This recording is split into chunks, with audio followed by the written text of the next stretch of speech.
আল্লাহ তাআলা ডাক দেয়া বলে, রে ইব্রাহিম, এই পাথরগুলির কান্না আমি সইতে পারি না।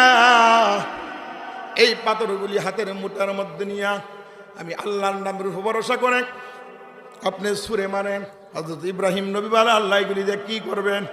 তাম পৃথিবীর কোনায় কোনায় কিয়ামত পর্যন্ত সেই সমস্ত জায়গাগুলির মধ্যে মসজিদ হওয়ার দরকার। মসজিদ হবে, জনবসতি হবে, মধ্যনগর নামেও একটা গ্রাম হবে।